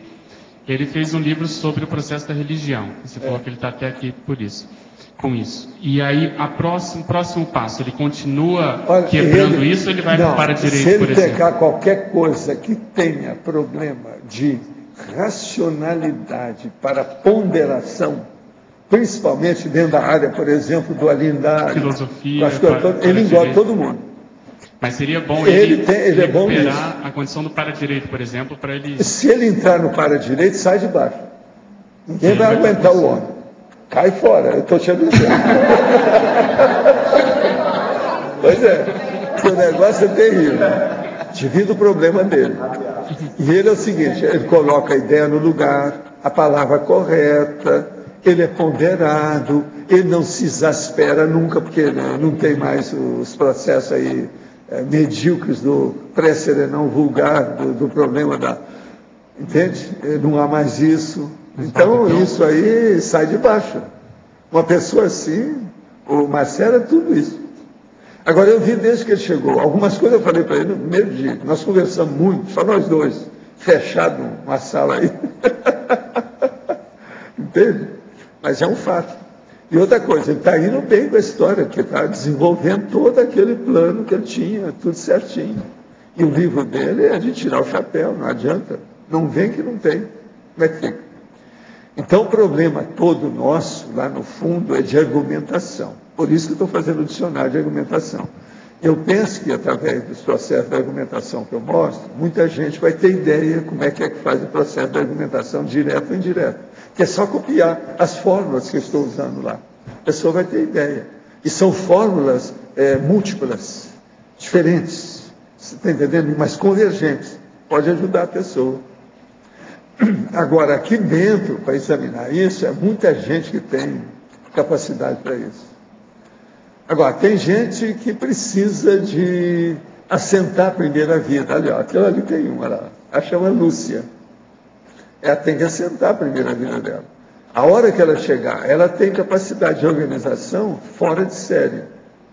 E é por isso que ela sustenta o processo da indústria. Mas ela vai chegar a um ponto que ela vai aclimatar isso aí quem vai escrever ela, e eu quero ver o que vai sair dela. Que aí vem toda a organização, a ponderação, o processo, tudo, está tudo na mão dela. Talento não falta. O que nós temos mais aqui é talento. Mas, como é que faz? Por exemplo, o maridinho daquela lá, ó, é um cara lá do Rio Grande do Sul, o que é que se passa? Ele é muito envolvido com a família, as coisas que já passaram, tudo aquilo. Mas estão praticando a TENEP não sei quantos milênios já. Agora, o que se passa? Vai chegar um ponto que o Amaro vai ter que escrever as coisas dele. Ele também ele é meticuloso, tem as coisas ali. Como é que é? Olha o talento. É verdade ou não é? Ele não é assim? Agora, o Rio Grande do Sul, às vezes fica muito preso nas coisas, né? O processo está preso a Penates, ou a Tebaida, como nós chamamos, que é a turma de Tebas. Está entendendo? Está preso, radicado. Então, às vezes é problemático, cada família, um milhão de coisas, precisa de ver, né? Agora aqui, gostaria que o senhor informasse se existe algum curso entre as ICs de formação de leitores revisores. Quem é que a gente vai indicar para esse cara aqui? Ele é de Porto Alegre, hein? Heterocrítica de obra útil. Quando é que vai ser? Nós vamos ter o Heterocrítica agora em agosto, em São Paulo, e aqui em Foz do Iguaçu, se eu não me engano, é em outubro ou setembro, não sei agora de cabeça. Agosto e outubro, vê o que é. Ele é de Porto Alegre. Eu acho que eu já vi alguma coisa que já perguntou. Agora, recomendo de São Paulo, que é o Heterocrítica clássico, então é o que vai ser em agosto. Em agosto? Agora, o heterocrítica realmente pode ajudar demais a pessoa com isso aí. Professor Val. Professor, aqui no D. Professor Val, também nessa direção, formação do pesquisador também atua, né? O curso de formação do pesquisador também trabalha nessa questão de leitura e revisão de textos. Eu não estou escutando nada de Alô? aqui embaixo. Dá para ouvir? O curso de formação do pesquisador também... Peraí, acerta primeiro esse negócio aí que eu não estou enxergando nada aqui de baixo. Não estou enxergando nada da voz dele aqui. Alô? Está melhor? Aí, agora. Então, complementando a informação do LOSH, o curso de formação do pesquisador também trabalha nessa direção da leitura e escrita. E nessa turma que vai começar agora em maio esse ano, está incluso o heterocrítica de obra útil, que vai ser em setembro. Então, de repente, você pode englobar as duas coisas. Então, fala aí de novo qual é o curso, o que é, como é que é, para ele escutar lá. Curso de formação do conscienciólogo pesquisador, oferecido pela Reconsciência, iniciando em 19 de maio. Qual que é IC que está fazendo? Reconsciência. A Reconsciência. Isso aí precisa falar bem claro. Isso, o aluno inscrito nesse curso, formação do pesquisador, também participará do heterocrítica de obra útil, que será em setembro desse ano. Professor, aqui no D, atrás de você. D. O senhor está falando da questão do grupo, retrocognição de grupo e tal. Que tipo de listagens vale a pena a gente fazer para fazer uma autopesquisa relacionando o nosso histórico com a questão de grupo? De afinidades. Os talentos de cada pessoa e reúne e faz as listagens. Esse é bom nisso, põe aqui, aquele é bom nisso. Vai fazendo as listagens. Que é o jeito de você definir as preferências das pessoas, os interesses delas, mas através do perfil, do talento que ela mostra. Esse que é o caminho. Mas isso fazendo as pessoas que têm mais afinidade conosco, seria isso? Não, não é fazer. É as pessoas que você vê por aí, pega tudo e põe junto. Aquelas que se afinizam, os afins se atraem, põe aqueles que se parecem. Não interessa de onde eles são, qual IC que ele é, não interessa nada. Põe tudo. A coisa mais difícil que tem é juntar aquele talento que ele se expressa no mater pensene da pessoa. Pensa nisso. Poderia aprofundar isso? Mater pensene da pessoa. O talento que se manifesta no mater pensene. Poderia aprofundar? O que quer dizer isso? É aquilo que é o interesse, o propósito da pessoa. Ela gosta daquilo, ela vibra com o processo. Isso aí é muito importante. Entende? Agora, vamos colocar então 5 pessoas que têm a mesma tendência óbvia, que aquilo está central, no cerne da personalidade dele, que você vai falar assim, não, só pode isso aí participar do mater pensene da pessoa. Então, são essas que interessam. Agora, não interessa quem são, se é homem, se é mulher, se é novo, se é velho, se é dessa IC, se é dali, se é de fora, se é de fora. O negócio é pôr junto. É assim que eles vão entender. Minha vida inteira eu fiz isso. Agora, depois, eu seleciono aqueles talentos que são mais adequados para mexer. Por exemplo, esse aqui é um que eu selecionei. O outro é esse aqui. O outro é o Mário. O outro é essa aqui. Essa aqui, lá pela Santa, viu o alcance. Tinha que viajar, o Mário lá com ela. Mas não, eu não vou viajar agora. Não, espera que eu vou fazer isso aqui. Não, agora depois tinha que viajar. Não, eu viajo, mas me dá que eu levo. Não foi assim? Ela viu o alcance. Isso aí é que é o negócio. Por quê? É a hora que você põe a pessoa certa, no lugar certo, fazendo o labor, a elaboração da operosidade correta, certa. Aí não tem jeito. Agora, vamos supor que com o tempo as coisas vão fazendo a juntura. Por exemplo, um outro, eu peguei o seu maridinho e falei com ele, você é uma vergonha, né? Por que é que você não vai trabalhar com esse funcionário aqui por causa disso, disso, disso? Ele foi lá e não queria sair depois. Ele se achou. Você também, você acabou se achando com o processo da Proex. O Mário foi a mesma coisa com o processo dos fenômenos, a coisa toda que eu dei. Está entendendo? Agora, esse, quando pode, a gente canaliza os problemas daquilo que tem, que é o que funciona mais, que vai dar mais resultado, entende? É o que interessa. Você está satisfeito com o que você está fazendo, tá? Esse é o caminho. É por aí que a gente vai. Agora, o caso que eu vejo é o seguinte, é muito talento ocioso aqui. Tem gente que eu vejo, eu quero falar quando é numerador, não está na hora, espera. Tu tem sua razão, né? Quem sabe o mal que se esconde nos corações humanos? O Sombra sabe. Eu não sei. Não é às vezes mal, mas quem sabe o rolo que tem no coração humano? Eu não sei, né? Agora, se ele falou, ele está vendo o que é, que não é bobo, né? Ele tem todas as orientações diárias do transmentor. Eu não tenho. Então, eu tenho que respeitar. Com isso, eu não estou chorando as mágoas, nem chupando o dedo, não. Eu estou constatando um parafato. Né? O problema é esse. Mas, olha, de modo geral, vocês estão entendendo isso tudo que eu estou falando, né? Vamos entender. Agora, eu acho que nós, hoje, adquirimos uma nova conquista muito importante, que é esse ciclo mental somático. Nós tivemos a primeira reunião aqui de manhã. Isso vai dar frutos com o tempo muito sério. Isso é a última novidade da CCCI e da Cognops. Mas vai trazer muita coisa boa para nós. Eu agradeço muito a atenção de vocês e os nossos comerciais, por favor. Obrigada. As pontuações da tertúlia de hoje foram 108 assinaturas no livro de presença, 16 perguntas presenciais, 9 perguntas respondidas online, 47 votos presenciais, 8 votos online. Hoje temos 5 recados. Romeu, formação do conscienciólogo, pesquisador. Alcira, primeira jornada internacional de conscienciometrologia. Jarbas Tares para jurídica. Moacir e Adriana, acoplamentário. Alcir, prova de imagística. Boa tarde a todos, tertulianos e teletertulianos também. Eu gostaria de divulgar aqui e fazer um convite para o curso Formação do Conscienciólogo Pesquisador. É um curso oferecido pela Reconsciência, a Associação Internacional de Paramega Conscientização, de pesquisa Paramega Conscientização. É um curso que vai iniciar agora em maio, dia 19, aqui em Foz do Iguaçu. É a primeira turma oferecida pela Reconsciência enquanto IC, enquanto instituição conscienciocêntrica. E nesta turma nós teremos a particularidade de parceria com o curso Imersão Heterocrítica de Obra Útil. Para quem se inscrever na turma do Formação, participará também do Imersão Heterocrítica em setembro. Então fica o convite para quem quiser conhecer mais detalhes do curso, na nossa página www.facebook.com/reconsciência você encontra informações detalhadas do curso. Muito obrigado.